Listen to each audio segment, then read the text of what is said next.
Imagina que alguien construye el barco de guerra más famoso de Europa. Imagina que lo revisan. Imagina que lo bendicen.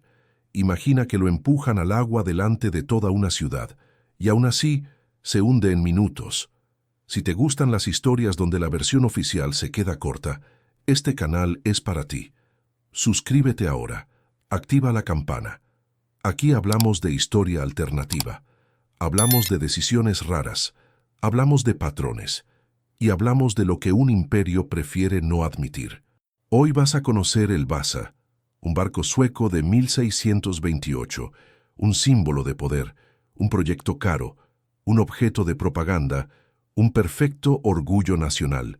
La contradicción es simple. Un barco de guerra existe para sobrevivir al mar. El Vasa fue hecho para impresionar a la gente en tierra, y esa diferencia lo destruyó. Estocolmo, verano de 1628. Hay banderas, hay música, hay soldados, hay funcionarios, hay familias mirando desde la orilla. La gente quiere ver una cosa, quiere ver poder, quiere ver disciplina, quiere ver que Suecia manda. Ese tipo de escena también se entiende en España y en México. Es como un desfile militar. Es como cuando un gobierno muestra un arma nueva en televisión. Es como cuando un puerto recibe un galeón y todo el pueblo sale a mirar. La idea es la misma. Somos fuertes. Estamos listos. No nos desafíen. El Vasa no era un barco cualquiera. Era un mensaje. Tenía esculturas por todas partes. Tenía colores intensos. Tenía símbolos. Tenía figuras de leones. Tenía rostros tallados. Tenía un estilo que gritaba reino. El objetivo era claro, que el enemigo lo viera, que el aliado lo admirara, que el pueblo lo recordara. En México existe una frase común, que se vea que hay. No es técnica, es imagen, es estatus. Eso también existía en 1628. El rey quería un barco grande, quería un barco alto, quería un barco con muchos cañones. Los cañones importaban por dos razones. Importaban por guerra e importaban por espectáculo. Más cañones significaban más poder en una sola vista. Era una forma de decir, tenemos recursos. Era una forma de decir, tenemos industria. Era una forma de decir, tenemos orden.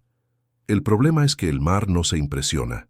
El mar solo responde a peso y equilibrio, responde a gravedad y flotación, responde a viento y olas. Ahora viene el punto clave. El Vasa salió del puerto con calma. No había tormenta, no había olas grandes, no había caos. El Vasa avanzó lento. Las velas se abrieron. La gente aplaudió. El barco se inclinó un poco. Algo normal. Luego vino otra ráfaga. No fue un huracán, no fue un desastre natural. Fue viento normal. El barco se inclinó más. El agua tocó una zona que no debía tocar. El agua entró. Aquí hay un detalle importante. Había portillas de cañón cerca del agua. Esas aberturas podían dejar entrar agua si el barco se inclinaba demasiado. Eso no es magia. Eso es diseño y riesgo. El agua no golpeó. El agua entró por gravedad. Entró porque la abertura quedó demasiado baja. Entró porque el barco perdió estabilidad. Muchos relatos dicen lo mismo. El barco se hundió en minutos. Y eso crea una sensación rara. Porque si era tan obvio, alguien debía haberlo visto antes. Si era tan peligroso, alguien debió detenerlo. Si era tan caro, alguien debió protegerlo. Ahí empieza la historia real. No es una historia de un error pequeño. Es una historia de un sistema. Un sistema que empuja. Un sistema que calla. Un sistema que firma papeles. Un sistema que no escucha a quien sabe. Piensa en algo cercano. Piensa en una obra pública moderna. Piensa en un puente. Piensa en un estadio. Piensa en un tren. Hay una fecha. Hay una inauguración. Hay cámaras. Hay discursos. Hay presión. A veces el técnico avisa. A veces el ingeniero duda. A veces el obrero comenta algo. Pero el evento ya está vendido. En España hay una expresión fuerte. Quedar bien. Quedar bien con el jefe. Quedar bien con el público. Quedar bien con la historia. El Vasa nació en ese ambiente. no en un taller tranquilo, sino en un proyecto político. Suecia estaba en guerra. Suecia quería crecer como potencia. Suecia quería respeto. El barco era una pieza de ese tablero. Era un aviso a otros reinos. Era una promesa interna. Era la imagen de un Estado moderno. Por eso el Vasa necesitaba ser demasiado perfecto. Perfecto en tamaño. Perfecto en presencia. Perfecto en impacto visual. Pero perfecto para propaganda no es correcto para el mar. La gente vio el barco y pensó que era invencible, porque era alto, porque estaba lleno de detalles, porque tenía cañones, porque era nuevo. Esa reacción también se ve hoy. Cuando alguien ve una máquina grande piensa que es segura. Cuando alguien ve mucho metal, piensa que es fuerte. Pero la fuerza sin equilibrio no sirve. En ese momento, nadie quería hablar de límites. Nadie quería hablar de tal vez no. Nadie quería retrasar un símbolo. Aquí aparece otro detalle incómodo. Se hicieron pruebas antes de la salida. Se intentó medir estabilidad. La prueba era simple. Hombres corriendo de un lado a otro en la cubierta. El objetivo era ver cuánto se inclinaba el barco. Era una forma básica de detectar inestabilidad. El resultado asustó. La inclinación fue grande. El barco reaccionó mal. La prueba se detuvo. Se detuvo por seguridad, porque seguir podía volcarlo ahí mismo. Y aún así el Vasa salió al agua después. Esto es la contradicción central. La alarma sonó, pero la decisión siguió. Esa es la clase de cosa que alimenta historia alternativa, no por fantasía, sino por lógica social. ¿Por qué seguir? Porque la cadena de mando pesa más que una prueba, porque la fecha pesa más que una advertencia, porque el prestigio pesa más que el riesgo. En México hay otra frase: así se hace porque así se ha hecho. Eso describe a muchas instituciones, describe a oficinas, describe a ejércitos, describe a burocracias.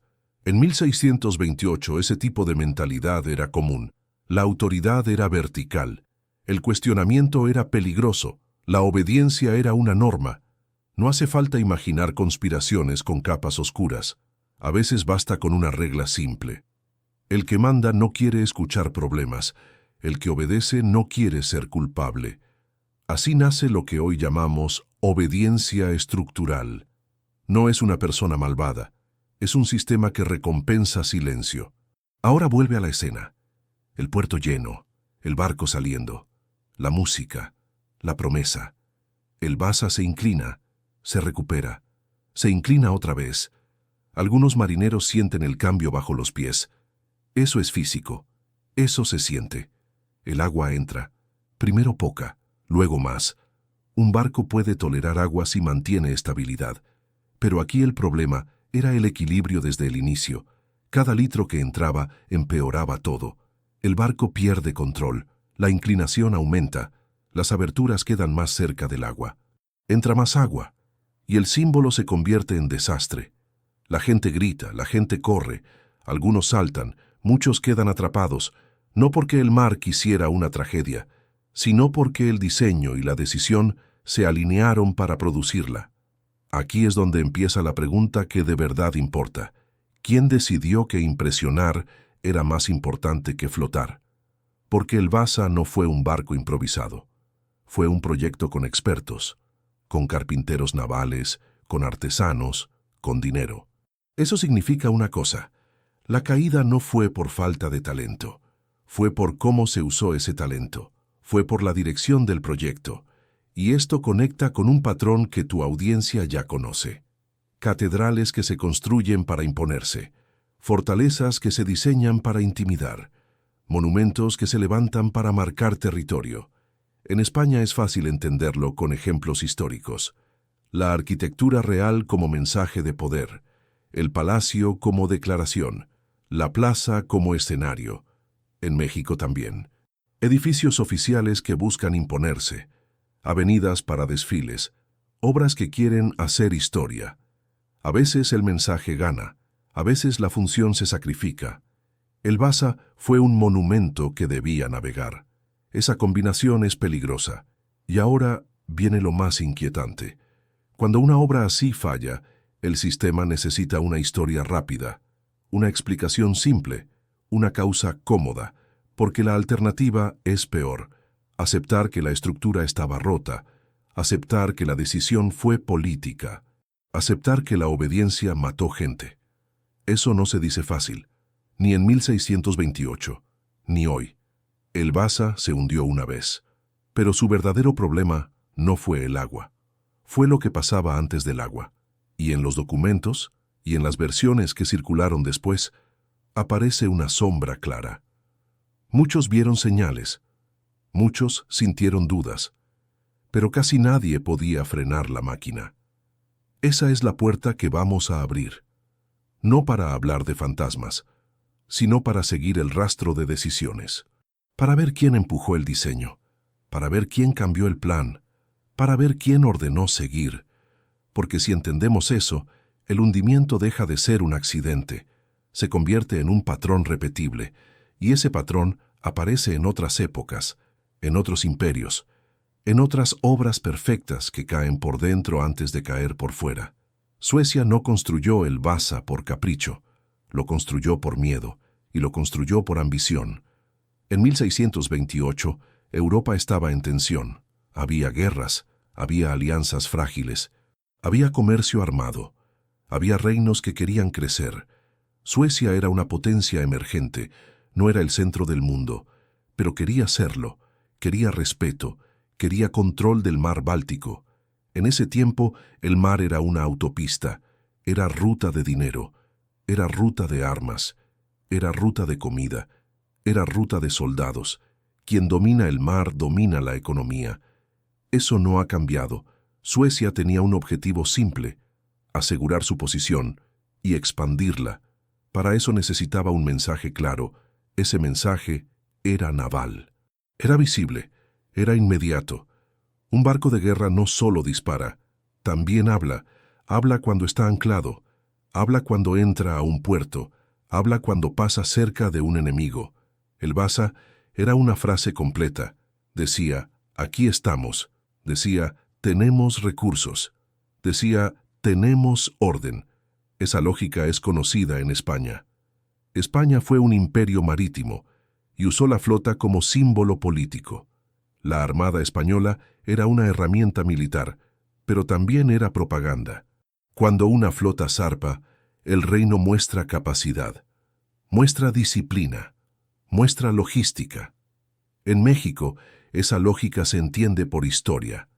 Durante el virreinato, el poder se mostraba con rituales públicos, se mostraba con desfiles, se mostraba con ceremonias, se mostraba con control de puertos y rutas. No era solo administración, era teatro del poder. Un imperio siempre hace lo mismo: convierte fuerza en escena, convierte recursos en imagen y convierte obediencia en espectáculo.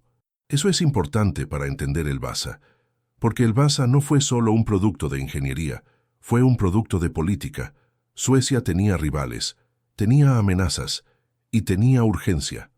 Urgencia significa decisiones rápidas, significa cambios de última hora, significa presión sobre técnicos. Cuando hay guerra, los proyectos cambian, cambian por necesidades reales y cambian por ego. La guerra también crea una obsesión, la obsesión por parecer invencible, porque parecer invencible disuade ataques. Disuadir es más barato que combatir. Ese es un cálculo frío, y los estados lo usan. Entonces la pregunta no es solo ¿por qué se hundió? La pregunta también es ¿por qué tenía que ser tan grande? Aquí está la contradicción. En guerra necesitas confiabilidad, necesitas herramientas que funcionen, pero al mismo tiempo quieres símbolos que impacten, y el símbolo compite con la función. El Vasa fue el punto donde esa competencia se volvió peligrosa. Suecia quería intimidar. Pero intimidar no es solo ganar batallas. Intimidar es producir una imagen. La imagen tiene reglas simples. Más alto se ve más poderoso, más cañones se ven más peligrosos, más decoración se ve más rico. Eso afecta decisiones, afecta dimensiones, afecta peso, afecta estabilidad. Y aquí aparece el hambre de grandeza. No es una emoción abstracta, es una presión concreta. Hay nobles que quieren impresionar al rey. Hay funcionarios que quieren quedar bien. Hay contratistas que quieren seguir recibiendo órdenes.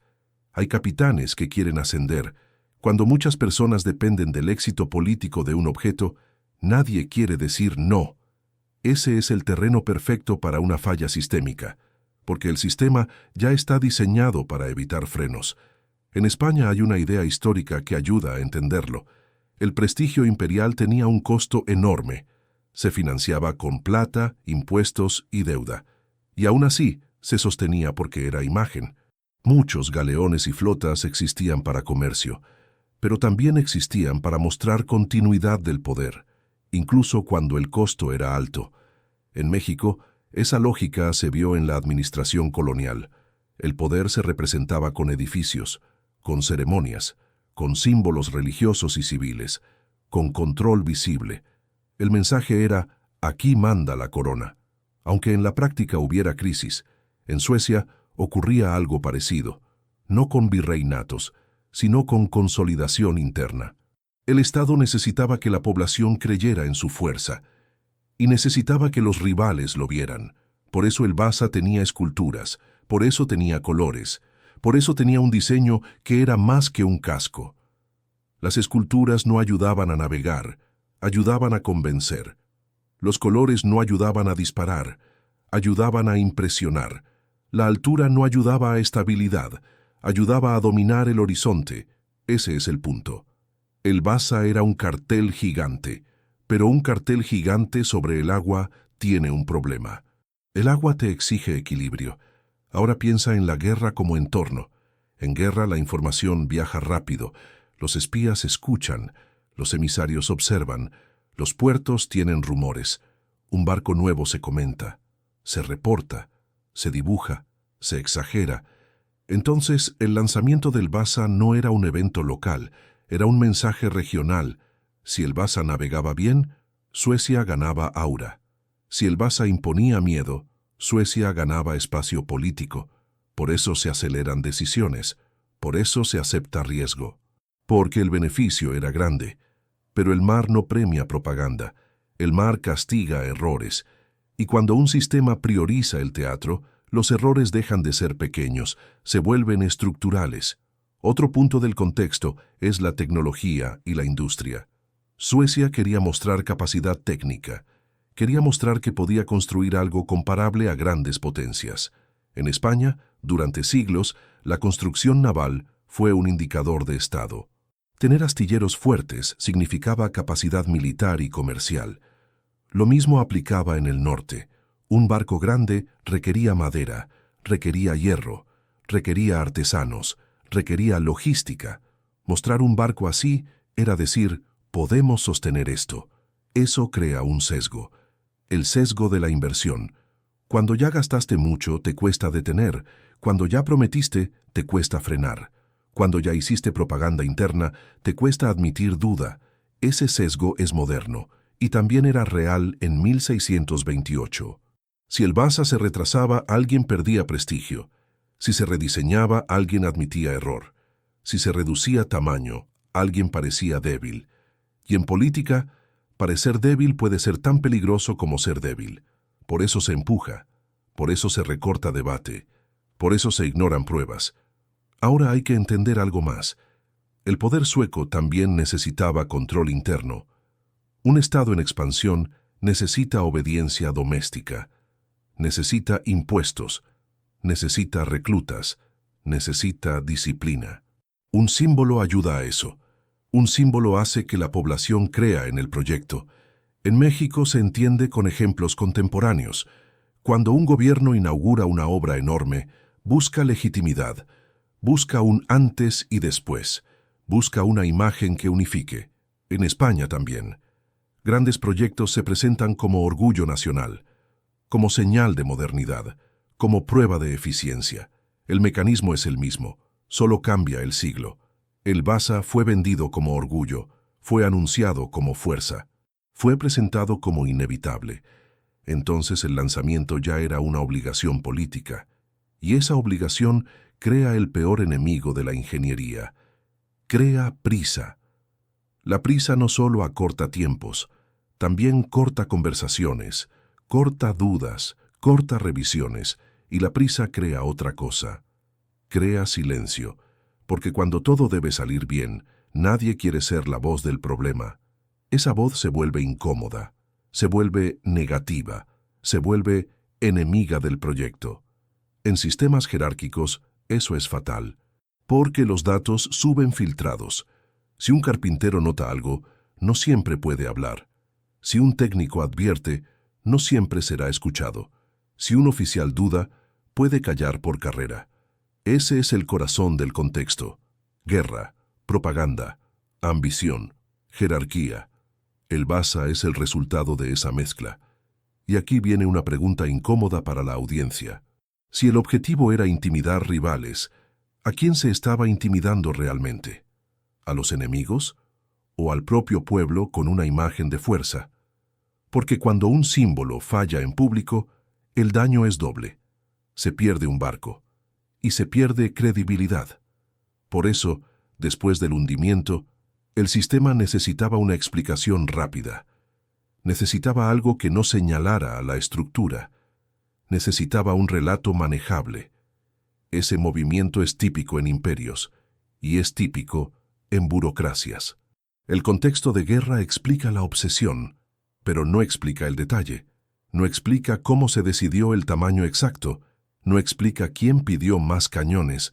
No explica por qué se aceptó un riesgo visible. Ese rastro no está en el agua. Está en las decisiones previas. Está en la cadena de mando.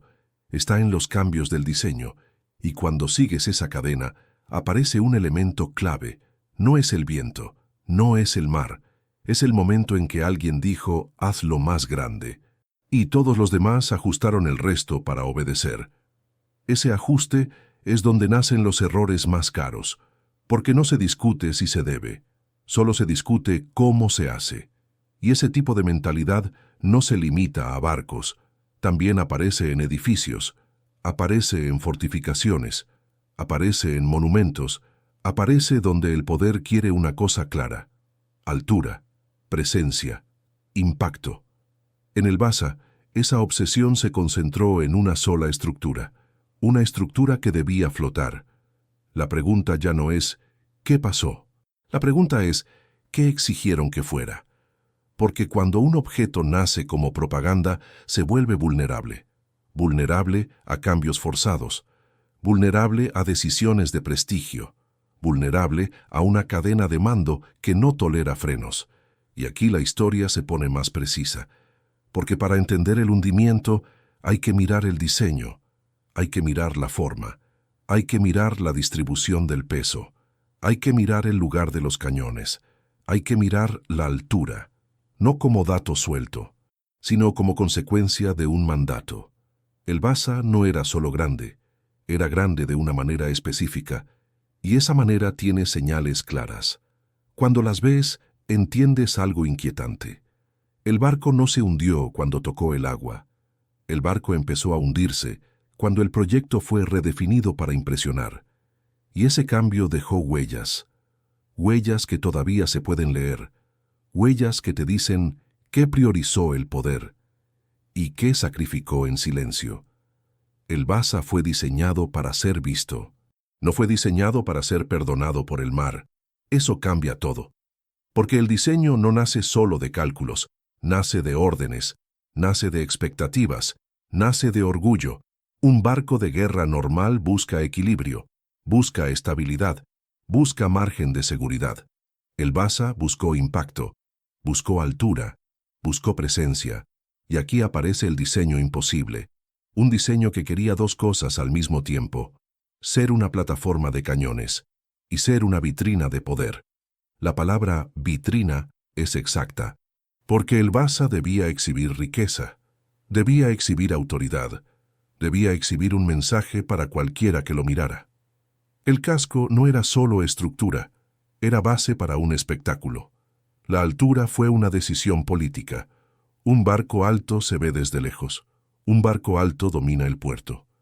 En España se entiende rápido. Los grandes galeones no solo servían para carga y combate, también servían para impresión. Eran una señal en el horizonte. eran una firma de imperio. En México también se entiende por cultura visual.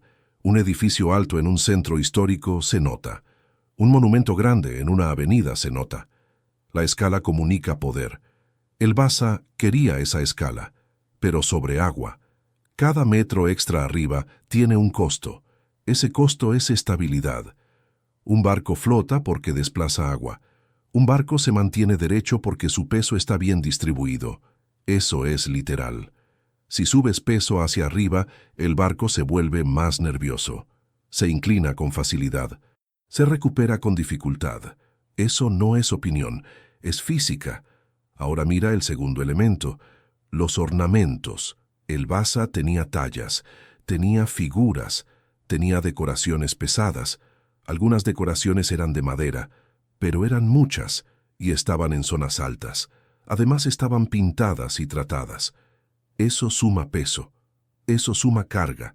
En un barco de guerra, cada kilo importa. Importa más cuando está arriba. Aquí hay una contradicción simple. Un barco de guerra busca reducir lo que no sirve. El Basa añadió lo que no sirve para navegar, pero sí sirve para impresionar. Eso significa que la prioridad era otra. El tercer elemento es el más peligroso, la artillería. El Basa debía llevar muchos cañones, y no solo en un nivel, también en otro. Eso se conoce como doble artillería. 2 cubiertas de cañones. En teoría suena perfecto. Más fuego, más poder. En propaganda suena mejor aún. 2 filas de portillas, 2 filas de bocas negras, 2 filas que gritan amenaza. Pero esa decisión cambia el barco completo. Los cañones son pesados, y su posición importa. Si pones cañones bajos, puedes bajar el centro de gravedad. Eso ayuda al equilibrio. Pero si pones demasiados cañones, también necesitas más estructura arriba. Necesitas más altura para la segunda cubierta. Necesitas paredes más altas. Necesitas refuerzos. Eso añade peso, y parte de ese peso queda arriba. Además, una cubierta alta con cañones requiere más espacio, requiere más madera, requiere más rigidez. El resultado es un barco alto y pesado. Eso es justo lo que no quieres en aguas con viento. Ahora entra una idea clave: la perfección estética contra el equilibrio. La perfección estética busca simetría visual, busca líneas imponentes, busca una silueta dominante. El equilibrio busca estabilidad real, busca márgenes, busca tolerancia a errores. Cuando esas dos cosas chocan, alguien decide. Y en el Basa decidió el orgullo. Ese orgullo no fue solo personal, fue institucional. Un Estado no quería un barco suficiente, quería un barco superior. Eso se ve también en arquitectura. En España hay ejemplos históricos donde el poder se muestra con exceso. Fachadas recargadas, escudos grandes, columnas monumentales, plazas diseñadas para ceremonias. La lógica es directa. Si quieres que el pueblo crea, lo haces visible. Si quieres que el rival tema, lo haces grande. En México hay un paralelo claro.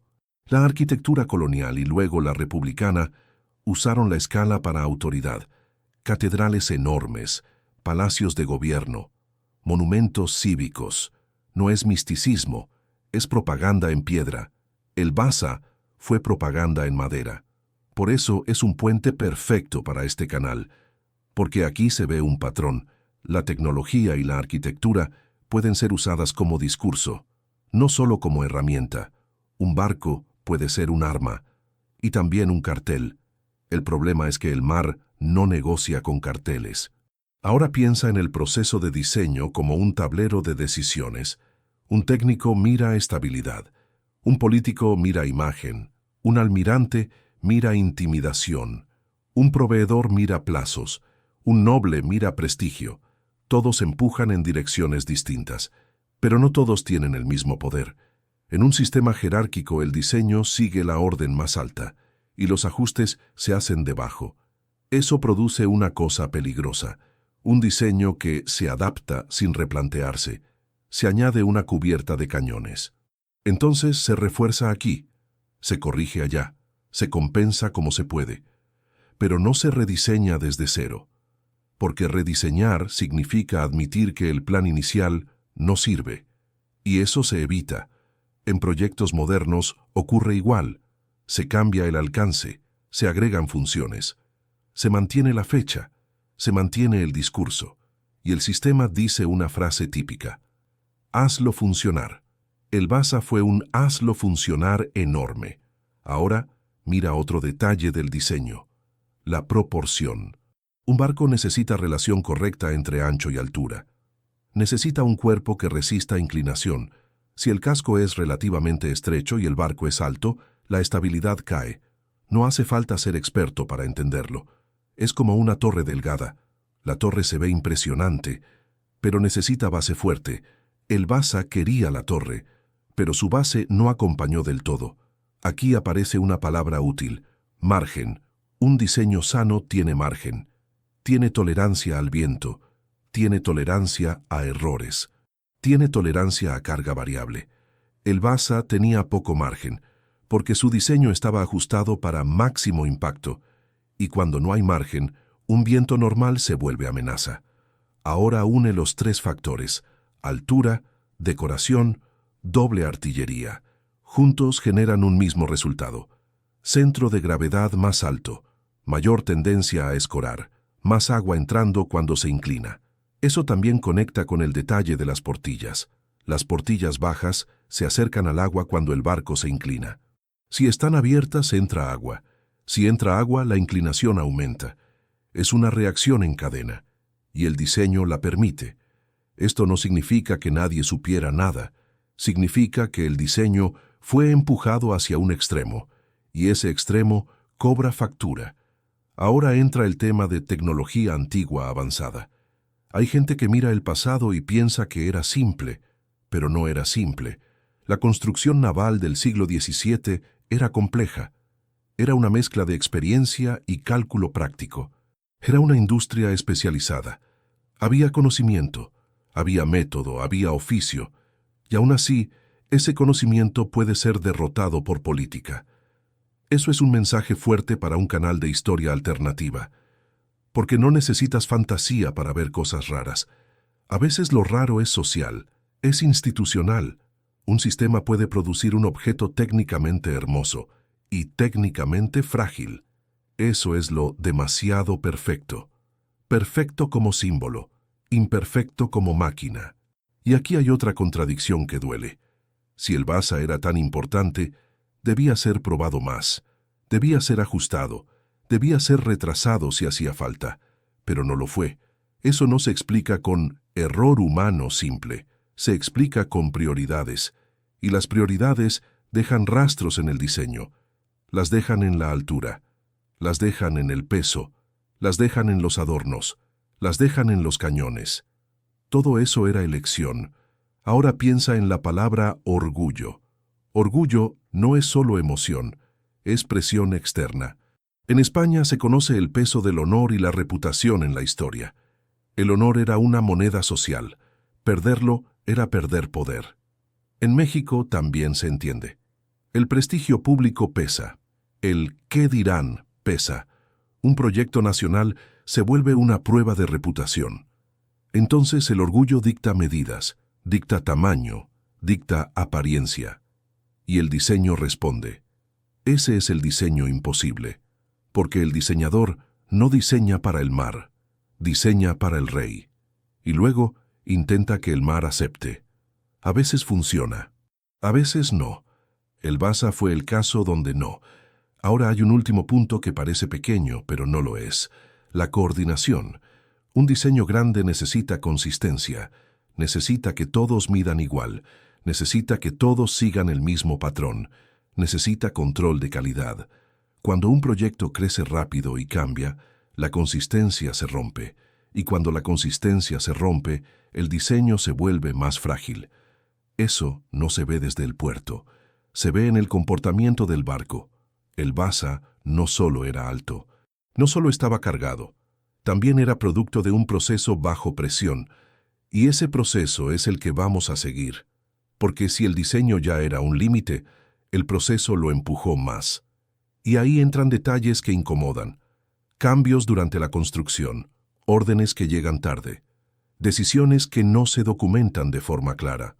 Cuando un Estado quiere una vitrina, la vitrina se termina, aunque la estructura no esté lista para el uso real. El Basa fue lanzado como vitrina, y el mar lo trató como máquina. El choque fue inmediato. Queda una pregunta concreta. ¿Quién pidió exactamente esa combinación de altura y cañones? ¿Quién tenía autoridad para exigirlo? ¿Y qué pasó con las voces que intentaron frenar? Ese rastro está en los signos previos al día del lanzamiento.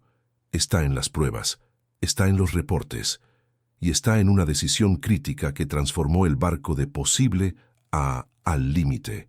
Esa decisión no ocurrió en el agua, ocurrió en tierra, y dejó un aviso que casi nadie quiso escuchar. Antes de que el Basa tocara el agua como estrella, ya había dado señales. No señales pequeñas, señales claras. El problema fue simple. Las señales no tenían poder. La escena ocurre en el astillero. No hay música, no hay banderas, no hay público celebrando. Solo hay hombres que trabajan, solo hay oficiales que observan. Y hay una pregunta directa.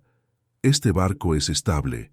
Para responder, hacen una prueba básica, una prueba física, una prueba que no necesita matemáticas avanzadas. Ponen a varios marineros en la cubierta, les dicen que corran de un lado al otro, en grupo, en fila, una y otra vez. El objetivo es ver cuánto se inclina el barco, el objetivo es medir su reacción, el objetivo es detectar si se va demasiado rápido. Eso se puede sentir con los pies, se puede ver con los ojos. No es teoría. Empiezan a correr, el barco se inclina, se recupera, se inclina otra vez. En los primeros movimientos ya se nota algo. La inclinación es grande, la vuelta es lenta. El comportamiento no da confianza, siguen corriendo. El barco se inclina más, y aquí llega el punto crítico. Alguien se asusta, no por emoción, por seguridad. Detienen la prueba. La detienen porque parece que el barco puede volcar ahí mismo, en el muelle, sin viento fuerte, sin mar abierto. Esto es lo más importante de toda la historia. El riesgo fue observado antes del estreno. Eso significa que el hundimiento no fue una sorpresa total, fue una consecuencia posible. Y esa posibilidad estuvo enfrente de la gente correcta. Entonces aparece la pregunta dura. Si se vio el problema, ¿por qué no se frenó? Aquí entra el tema central, la obediencia estructural. No es una palabra elegante, es una descripción. Es un sistema donde la autoridad pesa más que la evidencia. Los técnicos ven una cosa, los jefes quieren otra, y el resultado final no lo decide la física, lo decide la jerarquía. En ese tiempo, la jerarquía era vertical. La palabra del rey y de los altos mandos no se discutía con facilidad. Una duda podía ser vista como deslealtad. Un freno podía ser visto como sabotaje. Eso no es exclusivo de Suecia, eso es común en estados en guerra, eso es común en proyectos políticos. En España la historia ofrece paralelos. Cuando una flota se prepara para una campaña, hay presión, hay prestigio, hay reputación, y el calendario manda. Cuando un rey quiere un símbolo, el símbolo se entrega, aunque haya problemas de fondo. En México también se entiende por cultura institucional. Muchas personas han visto proyectos que tienen que salir, proyectos con inauguración ya anunciada, proyectos con cámaras listas, proyectos con discurso preparado. En ese escenario, decir falta tiene un costo, decir peligro tiene un costo, decir no está listo tiene un costo. Entonces la gente aprende una regla: no seas el que detiene, no seas el que retrasa, no seas el que trae malas noticias. Así se construye el silencio. En el caso del Basa, el silencio no fue total. Hubo señales, hubo tensión, hubo incomodidad. Pero el sistema no permitió que esas señales se convirtieran en decisión. Piensa en cómo funciona una cadena de mando. Un carpintero puede hablar con un capataz puede hablar con un supervisor puede hablar con un oficial puede hablar con un almirante. En cada paso, el mensaje cambia, se suaviza, se reduce, se vuelve controlable. Al final, arriba llega una frase típica: hay dudas, pero se puede. Y esa frase es mortal cuando el objeto no tiene margen. La prueba de estabilidad fue como una alarma que sonó en una sala llena de gente que no quería evacuar. También hay un factor humano. La gente se acostumbra al riesgo cuando lo ve todos los días. Si llevas meses construyendo un barco enorme, empiezas a creer que ya aguantó. Empiezas a confiar por costumbre. Esa confianza es falsa, pero es común. Hay otro detalle que pesa. El Vasa no era solo un barco, era un proyecto con símbolos nacionales, era un mensaje al enemigo. En guerra, el enemigo no espera. Esa idea empuja a actuar. Entonces la autoridad tiene una frase muy simple: no podemos retrasar. Y así se pasa por encima de la señal roja. Esto se ve en proyectos modernos. Un avión puede tener reportes internos. Un puente puede tener advertencias. Un sistema informático puede fallar en pruebas. Pero si hay fecha política, hay presión para lanzar igual. En español hay una frase que se usa mucho: ya está decidido. Y cuando algo ya está decidido, la evidencia se vuelve secundaria. Eso es obediencia estructural. No depende de una persona mala. Depende de un marco que castiga al que frena. Ahora imagina el ambiente en el astillero después de esa prueba. No hay un alto total claro. No hay una orden pública de rediseño completo. No hay una pausa larga. Hay continuidad. Eso indica una cosa: el sistema interpretó la señal roja como algo que se maneja, no como algo que detiene. Y cuando manejas un problema estructural con parches, el problema crece. Algunos dirán: pero podían poner más lastre. Sí, el lastre ayuda. El lastre baja el centro de gravedad. Pero el lastre también tiene límites. Si pones demasiado, el barco queda más bajo en el agua, y eso crea otro riesgo. Un barco muy bajo se vuelve vulnerable a entrada de agua. Y en el Vasa había portillas de cañón cerca de la línea de flotación. Entonces no era tan simple. Podías ganar estabilidad, pero podías perder altura libre, y el diseño ya estaba comprometido. Ese es el problema de llegar tarde con correcciones. Si hubieran rediseñado antes, había opciones. Después las opciones se vuelven pequeñas. La tensión entre técnicos y autoridad aparece aquí. Los técnicos trabajan con límites físicos. La autoridad trabaja con límites políticos. Cuando esos límites chocan, alguien elige, y casi siempre elige el que tiene poder formal. En ese periodo, cuestionar el plan del rey no era normal, era peligroso, y era inútil si la decisión ya estaba tomada. Entonces el técnico se adapta. El técnico hace lo que puede. Refuerza aquí, ajusta allá, compensa como puede, pero no tiene permiso para cambiar el objetivo. Ese tipo de dinámica es exactamente la misma que se ve en muchas historias de tecnología antigua usada como propaganda. Un Estado usa ingeniería para crear símbolos, y esos símbolos se vuelven prioridad. En arquitectura se ve con claridad. Se construyen fachadas enormes para impresionar. Se construyen cúpulas altas para dominar el cielo de la ciudad. Se construyen portales monumentales para decir: aquí manda alguien. En España eso se ve en muchas ciudades históricas. En México también. En ambos casos, la forma comunica poder. Pero en edificios, el suelo es fijo. En barcos, el suelo se mueve. Por eso el mismo impulso, aplicado al mar, se vuelve más peligroso. Ahora vuelve a la prueba interrumpida. La prueba no fue secreta. Fue conocida por personas relevantes, y aún así el barco salió. Eso revela una cosa fuerte. La decisión de lanzar no fue técnica, fue política, y si fue política hay que seguir la cadena. Hay que ver quién tenía interés en que saliera ya. Hay que ver quién perdía prestigio si se retrasaba. Hay que ver quién ganaba si se presentaba la obra perfecta. Ese análisis importa porque explica lo que ocurrió después del hundimiento. Cuando el barco cae frente a todos, el sistema entra en modo defensa. El modo defensa hace una cosa. Busca un relato. El relato ideal dice: fue un accidente. Dice: fue el viento. Dice: fue mala suerte. Ese relato protege la estructura, protege la reputación, protege a los altos mandos. Pero el problema del Basa es que la señal roja existió, y esa señal roja se convierte en una amenaza para el relato. Entonces el sistema hace lo típico, reduce la señal, la minimiza, la vuelve anecdótica, y ahí nace un patrón muy conocido, patrón de archivo, patrón de informes, patrón de burocracia. No se destruye todo, no hace falta, solo se ordena el discurso, solo se selecciona lo que se repite. En México hay una frase común para eso, se hace como que no pasó. No es una teoría, es una práctica social. En España hay una idea similar, se tapa, se maquilla, se disimula.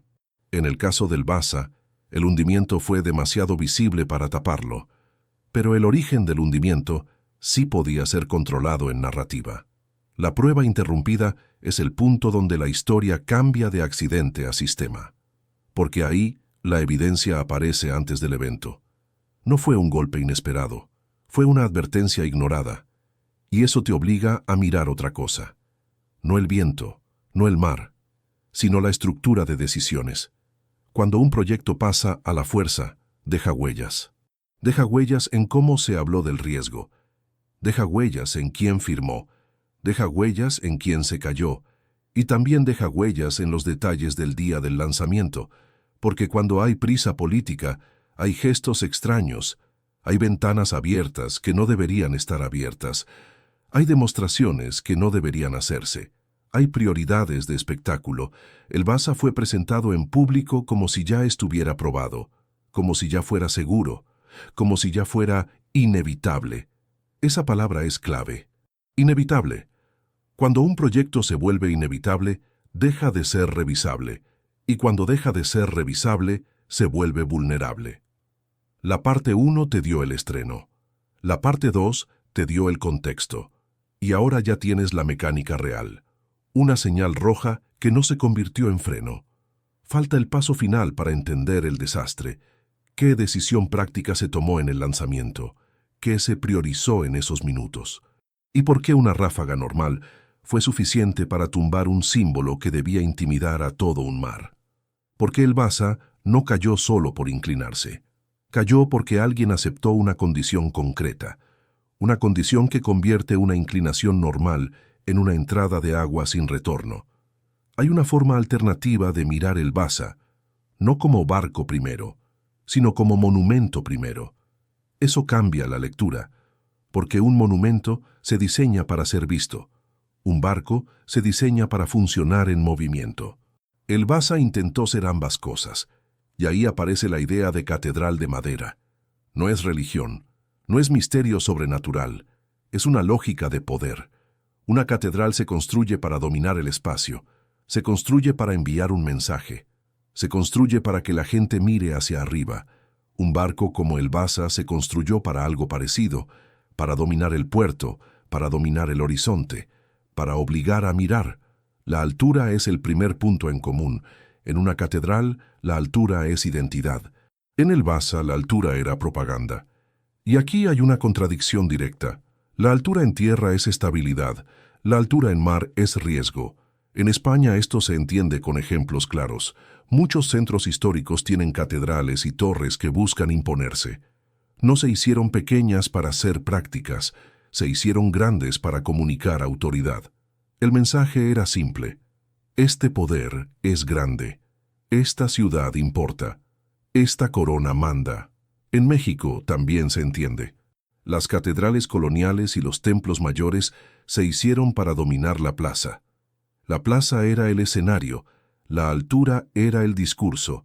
Nadie pensaba primero en eficiencia, se pensaba primero en símbolo. Ahora aplica esa lógica al Basa. Su casco era estructura, pero su parte visible era mensaje. Las esculturas eran mensaje, los escudos eran mensaje, los colores eran mensaje, la forma general era mensaje. Esto conecta con el subnicho de misterios arquitectónicos, porque muchas veces el misterio real no es qué tecnología secreta. El misterio real es qué prioridad manda. En arquitectura monumental pasa una cosa. Se ocultan fragilidades, no siempre de forma malintencionada, a veces por simple presión. Se refuerza lo visible, se embellece lo frontal, se cuida lo que la gente verá, y lo estructural se resuelve como se pueda. A veces bien, a veces al límite. En una catedral, el límite se paga con grietas, con reformas, con andamios, con siglos de mantenimiento. En un barco, el límite se paga en minutos, porque el mar no te da siglos. Cuando se dice catedral de madera, se habla de esto, de una obra que prioriza impacto, de una obra que busca obediencia pública, de una obra que quiere ser recordada. El Basa quería ser recordado en el momento, no solo en el futuro. Aquí entra un detalle importante. Las catedrales tienen un patrón de construcción. Se hacen con mano de obra especializada. Se hacen con artesanos. Se hacen con gremios. El Basa también no era un objeto simple. Era un proyecto de oficios. Eso genera otro patrón. Cuando hay orgullo nacional, los oficios se ponen al servicio del símbolo. La habilidad se vuelve parte del discurso. En España, la construcción imperial usó esa lógica muchas veces. Arquitectura, ingeniería, astilleros, todo podía ser vitrina del Estado. En México, durante la colonia, la arquitectura monumental también fue vitrina, con recursos, con trabajo, con control del espacio. La obra decía, aquí hay poder organizado. Entonces el Basa como catedral no es poesía, es política aplicada a un objeto técnico. Ahora veamos el segundo punto, la decoración como catecismo visual. En una catedral, los relieves y figuras enseñan un mensaje. En el Basa las figuras enseñaban un mensaje estatal. No hacía falta leer, bastaba mirar. Leones, guerreros, escudos, coronas, todo eso era directo. Todo eso era literal. Suecia quería ser vista como fuerte. En México se usa una palabra para esto. Presencia. No es solo estar, es imponer. El Basa era presencia. Tercer punto. La simetría y la fachada. Un monumento busca coherencia visual. Busca que desde el frente se vea perfecto. Un barco necesita coherencia dinámica. Necesita funcionar de lado. Necesita resistir inclinación. Ese choque es clave. Si miras el Basa desde el muelle, se ve estable, se ve ancho, se ve pesado, se ve seguro. Pero la estabilidad real no se ve desde la orilla. Se mide con comportamiento. Se mide con pruebas. Se mide con margen. Y el Basa tenía poco margen. Aquí entra el patrón de monumentos que ocultan fragilidad. Ese patrón no es raro. Es común. En muchas ciudades históricas hay fachadas perfectas, y por dentro hay grietas, hay humedad, hay refuerzos añadidos después. Eso no significa fraude, significa prioridad, significa que el mensaje se protege. Con el Basa pasó algo parecido. El mensaje se protegió hasta el final, incluso cuando el riesgo era visible. Y esto nos lleva a una idea importante para tu nicho. La historia alternativa no siempre es otra civilización. A veces es otro motivo. El motivo real puede ser propaganda. El motivo real puede ser teatro. El motivo real puede ser obediencia. Y cuando ese motivo domina, ocurren cosas que parecen absurdas. Un barco que se hunde en su primer paseo parece absurdo, pero deja de serlo si lo piensas como monumento. Un monumento en movimiento. Ahora mira el cuarto punto. La catedral exige ceremonia. Las catedrales se inauguran con rituales, con campanas, con procesiones, con discursos. El Basa también tuvo su ritual. Música, banderas, autoridades, público. Eso no es casualidad. El ritual valida el poder. En España muchas ceremonias históricas validaban autoridad. Entradas reales, bendiciones, juramentos. En México las ceremonias de plaza también validaban poder. Actos oficiales, fiestas cívicas, desfiles. El patrón es claro. Cuando se necesita obediencia, se necesita espectáculo. Y el espectáculo necesita objetos grandes. Aquí está la parte incómoda. Cuando un objeto se vuelve símbolo, Es difícil detenerlo. Si una catedral tiene problemas, se sigue igual, se repara después, se refuerza, se tapa, se mantiene, porque nadie quiere abandonar un símbolo. Con el Vasa no había después. El mar obliga a pagar en el presente. Por eso la catedral de madera fue una trampa de tiempo. Quinto punto. La catedral ocupa la ciudad. El Vasa ocupaba el puerto. Un puerto es un escenario político, es comercio, es aduana, es guerra, es imagen internacional. Un barco enorme en el puerto es como una torre en una plaza. Define jerarquía. Por eso, el Vasa debía salir y ser visto. No bastaba con que existiera.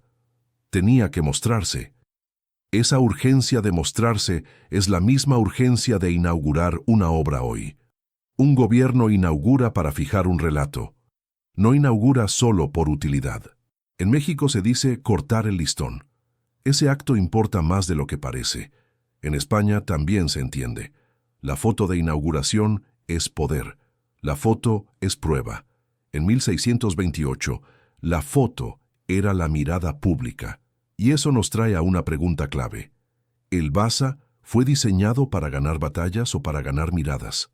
La respuesta no necesita ser absoluta, puede ser mixta, pero el equilibrio final muestra la prioridad. Si el barco queda al límite por altura y peso, la prioridad fue impacto.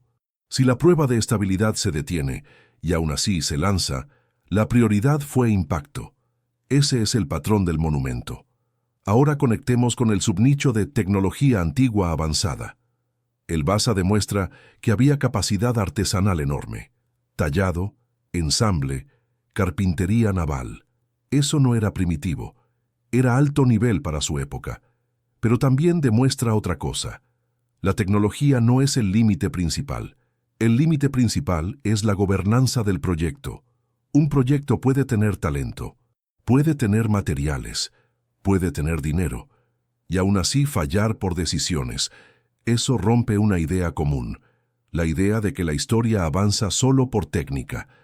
A veces la historia retrocede por política, y eso es útil para tus temas, porque muchos relatos de civilizaciones perdidas nacen de una sensación real, la sensación de que el pasado sabía hacer cosas, y luego algo se perdió. En este caso, lo que se pierde no es conocimiento. Lo que se pierde es la capacidad de decir no. Si un sistema castiga el no, produce obras frágiles, obras que se sostienen por obediencia, y cuando caen, el sistema reescribe la causa. Aquí está el punto final de esta parte. Si el Vasa fue una catedral de madera, entonces su hundimiento no es solo una falla naval, es una falla de propaganda, porque el símbolo se rompió delante de todos. Eso crea pánico institucional, crea búsqueda de culpables, crea necesidad de una explicación que no rompa el mito del Estado competente. Y cuando un Estado necesita proteger un mito, hace dos cosas: controla el relato y controla el archivo. No siempre con censura abierta, a veces con selección, a veces con ambigüedad, a veces con nadie fue. Entonces, la pregunta cambia otra vez. Ya no es cómo se hundió, también es cómo se contó después. Porque un monumento que cae no solo deja restos, deja vergüenza. Y la vergüenza produce decisiones extrañas. Hay una última idea que debes guardar. La vitrina no se hunde por el viento. Se hunde por el diseño que el viento revela. El viento solo mostró lo que ya estaba al límite. Y si eso es cierto, entonces el siguiente paso es inevitable. No mirar el mar, mirar la logística interna, mirar prisa, mirar cambios, mirar manos distintas, mirar medidas, mirar la cadena que convirtió una obra hermosa en un objeto inestable. Porque cuando un símbolo se construye con urgencia, la urgencia deja huellas. Y esas huellas están en detalles que parecen menores, pero que juntos explican por qué el monumento flotante no soportó su primera prueba real. El Vasa no fue solo un diseño al límite, también fue un proyecto con prisa.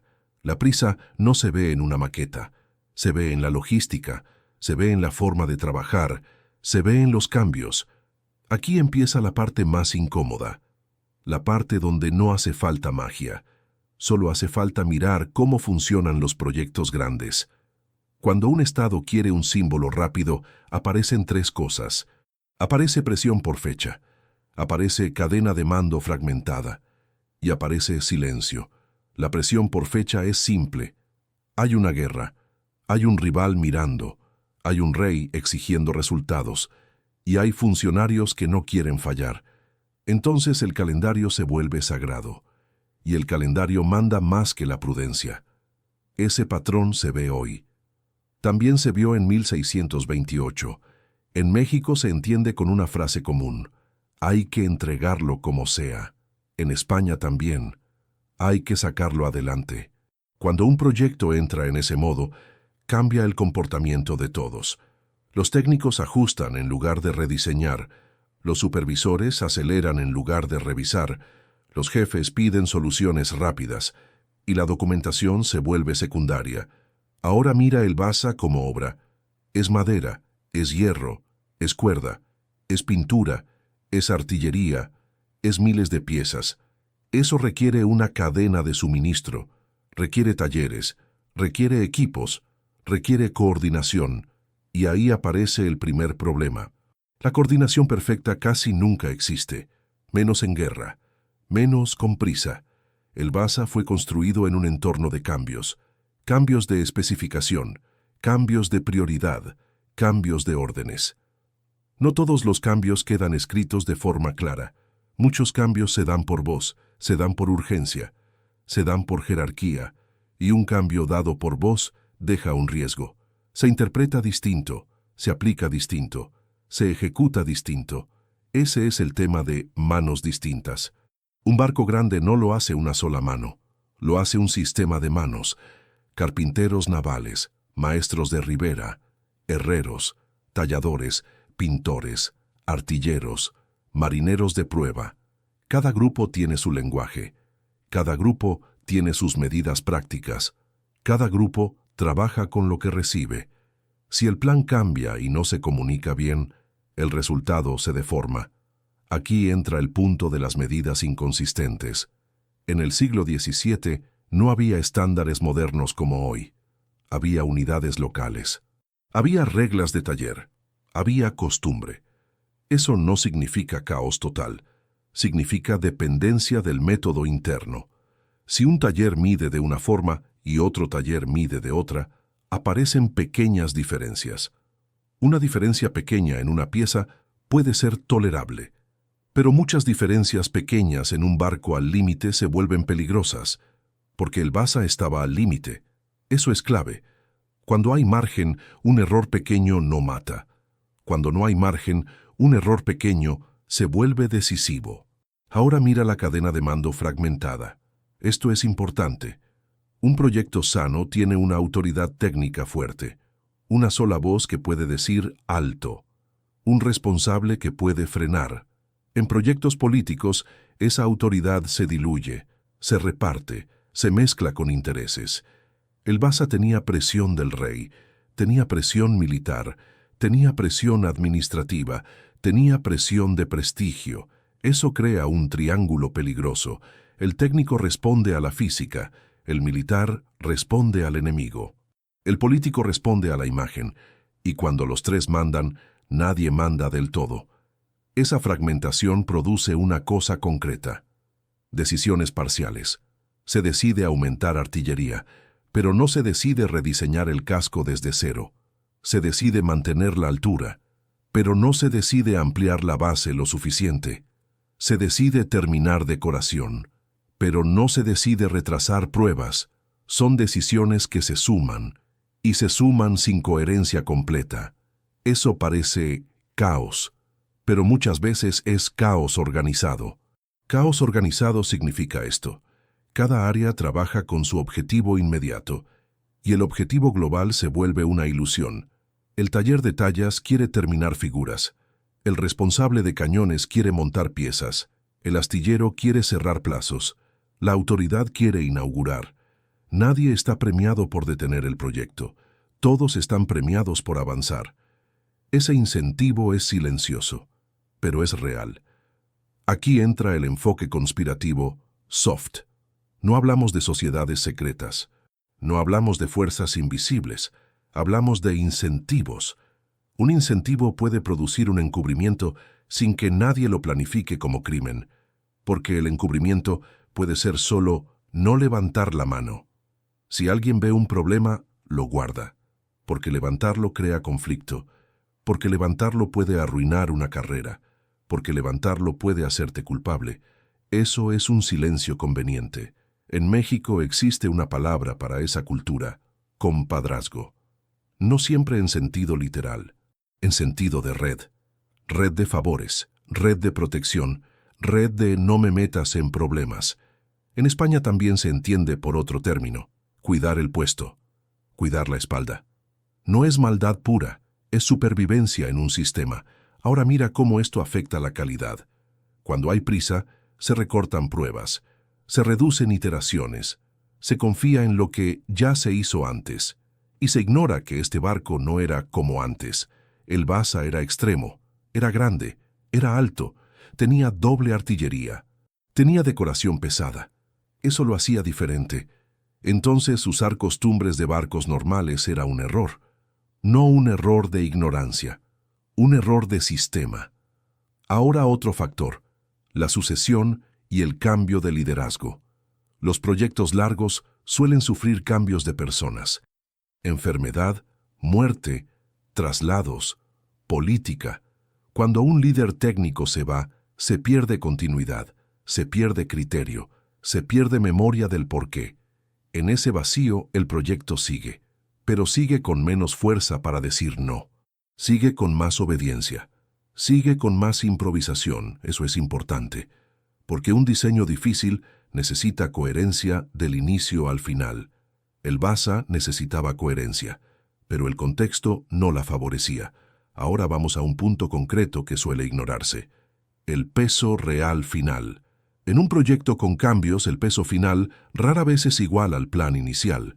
Se agrega madera extra para refuerzo, se agrega metal extra en uniones, se agrega pintura y capas, se agrega ornamentación. Se agregan elementos por si acaso. Cada por si acaso suma, y el peso no suma en cualquier lugar. Suma donde se coloca. Si refuerzas arriba, subes el centro de gravedad. Si decoras arriba, subes el centro de gravedad. Si agregas estructura para segunda cubierta, subes el centro de gravedad. Entonces la logística no solo entrega piezas. La logística define equilibrio. Ahora piensa en el día a día del astillero. Se trabaja por secciones. Se trabaja por etapas. En etapas tempranas el casco puede verse estable, porque aún no tiene peso arriba. Eso crea una ilusión. Luego se monta lo alto. Se montan las cubiertas, se montan los cañones, se monta decoración, y ahí cambia el comportamiento. Si el sistema ya está comprometido con la fecha, ese cambio llega tarde, y se tapa con soluciones rápidas, solución rápida típica. Agregar lastre. El lastre es una solución, pero tiene límites, y en el Basa esos límites eran duros. Más lastre baja el centro de gravedad. Eso ayuda a estabilidad. Pero más lastre también hunde el casco más en el agua. Y si el casco queda más bajo, las portillas quedan más cerca del agua. Y si el barco se inclina, entra agua antes. Ese intercambio es peligroso. Entonces el sistema se queda atrapado. Si no agregas lastre, se inclina mucho. Si agregas demasiado lastre, queda demasiado bajo. Ese tipo de dilema es típico de un proyecto ya mal orientado, porque el problema no se arregla al final, se arregla en el diseño inicial. Y aquí el diseño inicial ya estaba marcado por propaganda. Ahora volvamos al caos organizado. Hay otra señal de caos organizado, la falta de un culpable claro. Cuando una obra falla y nadie es castigado, no siempre significa misterio. Muchas veces significa autoprotección. Autoprotección institucional funciona así. Se evita escribir lo que compromete, se evita nombrar lo que duele, se difunde responsabilidad, se dice fue un accidente, se dice nadie lo vio venir, se dice el viento. Esas frases no arreglan nada, pero protegen el sistema. Y si protegen el sistema, también protegen a la red. Aquí entra el tema de silencios convenientes. No es un pacto secreto con juramento. Es una alineación de intereses. A nadie le conviene admitir, a nadie le conviene señalar, a nadie le conviene abrir el expediente real. En España se entiende con una idea histórica, razón de Estado. La razón de Estado pone el prestigio por encima de la transparencia. No siempre con censura abierta, a veces con gestión. En México se entiende con otra práctica. Cuando un tema es incómodo, se cambia el foco, se cuenta otra historia, se deja morir el asunto. En el Basa el barco estaba en el fondo. Eso ayudó a cerrar la conversación. Pero el problema no desapareció, solo se volvió invisible. Ahora, si aceptamos esta lectura, el hundimiento deja de ser un evento raro. Se vuelve un caso típico de proyecto político con prisa. Y eso es importante para tu nicho, porque muchos misterios históricos se ven místicos solo porque falta contexto de gestión. Cuando ves la gestión, lo misterioso baja, pero lo inquietante sube, porque lo inquietante es que puede repetirse, y se repite. Se repite en barcos, se repite en aviones, se repite en ciudades, se repite en infraestructura, se repite donde el símbolo manda. Ahora viene una pregunta final para cerrar esta parte. Si hubo prisa, cambios y manos distintas, entonces hay un punto exacto donde el sistema perdió control. Ese punto suele estar en los últimos pasos, en los ajustes finales, en las decisiones del estreno. Y ahí hay una cosa que parece pequeña, pero decide todo. La decisión de mostrar algo en público como prueba de poder. En el Basa, esa decisión incluyó abrir velas, incluyó disparar o preparar cañones, incluyó mantener portillas listas, incluyó actuar como si el barco ya fuera seguro. Y cuando un sistema actúa así, hace una apuesta. Apuesta a que el mundo no lo contradiga. El mar lo contradijo en minutos. Ahora ya conoces el mecanismo completo. Propaganda empuja el diseño. Prisa empuja la logística. Silencio empuja la decisión. Falta ver el instante donde todo se conecta. El minuto exacto donde una inclinación normal se convierte en una entrada de agua fatal. ¿Y por qué ese minuto no fue mala suerte? Fue el resultado lógico de una elección pública que el poder no quiso cancelar. El día del estreno llegó con un clima normal. No era una tormenta, no era un mar furioso. El Basa salió del puerto con calma. La ciudad lo miraba. La gente quería ver poder. El barco avanzó despacio. Las velas se abrieron. El casco respondió como se esperaba al principio. Muchos pensaron lo mismo. Es enorme. Es sólido. Es imponente. Esa impresión es peligrosa, porque la estabilidad real no se mide por tamaño. Se mide por margen. El Basa no tenía margen suficiente. Eso ya se sabía en señales previas. Pero el estreno siguió. El viento cambió un poco. Fue una ráfaga leve, algo común en una salida. El barco empezó a escorar. Escorar significa inclinarse de lado. Eso pasa en cualquier velero. En un barco estable la escora es controlable. El barco se inclina y regresa. El barco se defiende.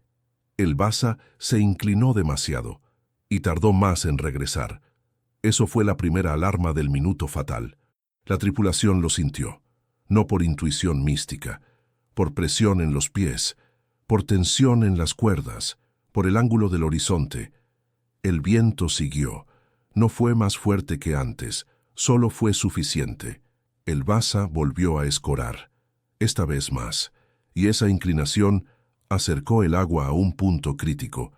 Las portillas de los cañones estaban cerca del agua. Las portillas son aberturas rectangulares en el costado. Sirven para asomar el cañón y disparar. Cuando el barco está derecho, esas aberturas quedan por encima del nivel del mar.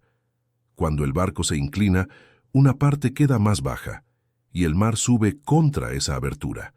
Si una portilla está cerrada, resiste mejor. Si está abierta, el agua entra. Ese es el detalle pequeño, la portilla. Ese detalle no sería mortal en un barco con margen, pero en un barco al límite lo es. El Basa se inclinó. El agua tocó el borde de una portilla baja y entró. El primer ingreso de agua no parece grande. Unos segundos de agua entrando, un golpe corto, una lengua de mar adentro. Pero ese primer ingreso cambia el equilibrio, porque el agua es peso móvil, se mueve dentro, se acumula, se desplaza con cada inclinación. En ese instante, el barco ya no pelea solo con el viento, también pelea con su propia agua interna. El Vasa intentó corregir. La tripulación ajustó velas. La tripulación reaccionó como pudo. Pero el problema era mayor. El centro de gravedad estaba alto. El barco era más nervioso que uno normal. La corrección llegaba tarde. El viento volvió a empujar. Otra ráfaga leve, otra escora. Ahora el agua dentro se movió al lado inclinado. Eso aumentó el ángulo. Eso bajó más el costado. Eso acercó más portillas al nivel del mar.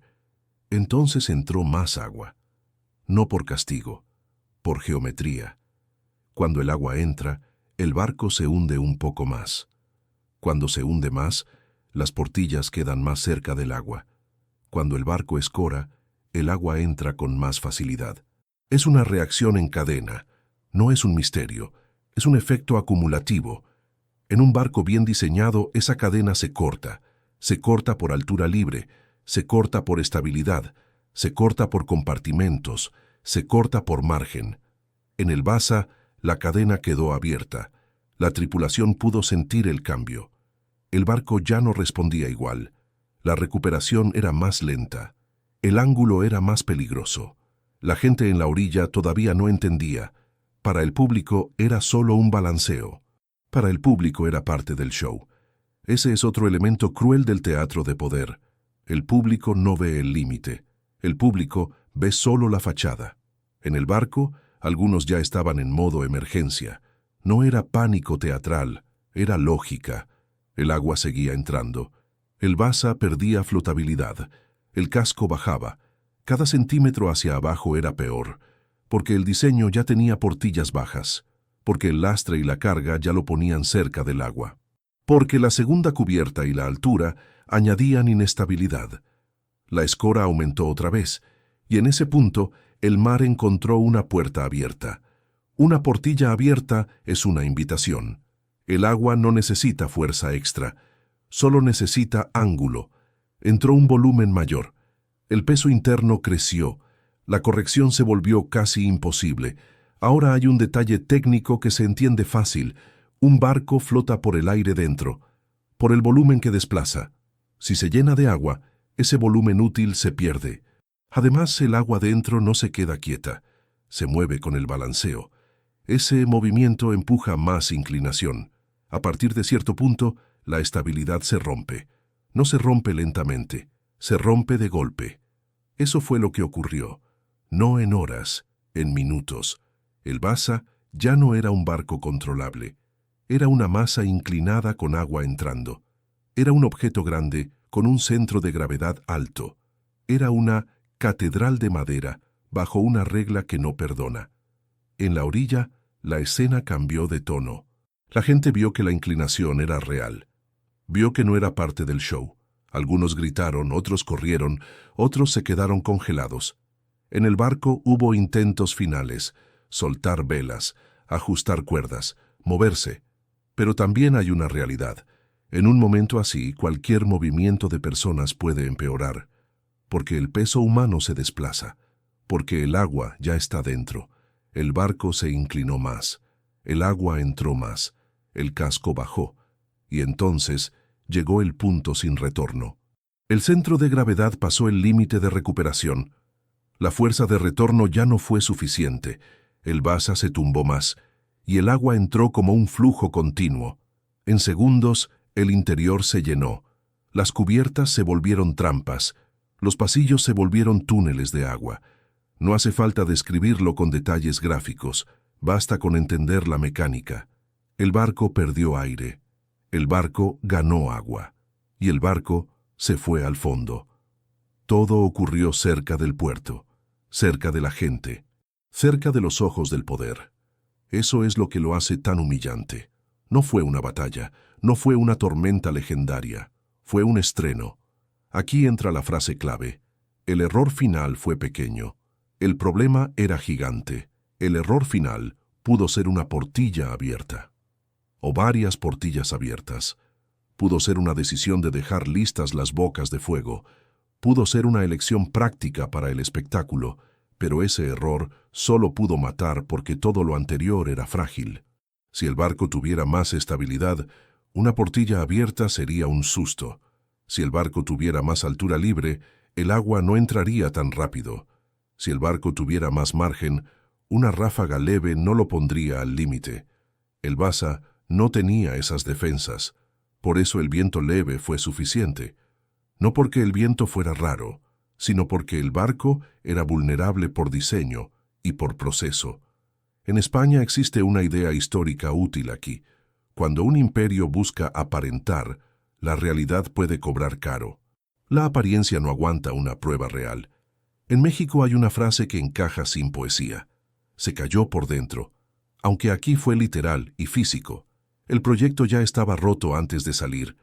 El hundimiento fue el momento en que la fachada se encontró con la física, y la física ganó. Ahora piensa en lo que sucede después de un desastre así. No solo hay pérdida material, hay pérdida simbólica. Un barco de guerra hundido en su estreno es un golpe a la autoridad, es un golpe a la narrativa, es un golpe a la reputación. Y cuando la reputación está en juego, el sistema actúa rápido, no para entender, para proteger. Eso significa una cosa. La historia oficial no va a buscar el origen profundo.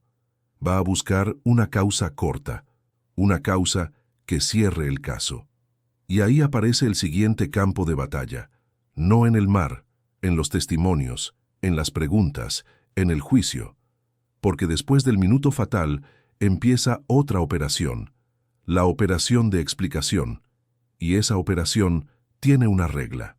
No puede apuntar demasiado arriba. No puede decir fue el sistema.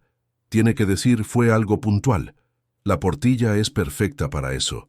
El viento es perfecto para eso. La mala suerte es perfecta para eso. Pero la prueba interrumpida, los cambios, el diseño al límite y la presión política quedan como un ruido incómodo. Un ruido que no encaja con la versión simple. Ese ruido es el que vamos a seguir. Porque cuando nadie paga un desastre público, casi siempre es porque la estructura decidió que era mejor no mirar demasiado cerca. El Vasa se hundió delante de todos. Eso dejó una herida inmediata, no solo en el puerto, también en el poder. Un barco de guerra era una inversión. Era dinero, era madera, era hierro, era trabajo, era tiempo, era prestigio, y el prestigio era lo más delicado, porque el barco no era solo una máquina, era una promesa pública. Cuando una promesa pública falla, el sistema hace algo rápido. No busca la verdad completa. Busca una explicación que cierre el golpe. Entra entonces el juicio, entra la investigación, entran los testimonios. Y aquí aparece una regla silenciosa. Un Estado puede aceptar un accidente, pero no quiere aceptar un error de estructura. Aceptar un error de estructura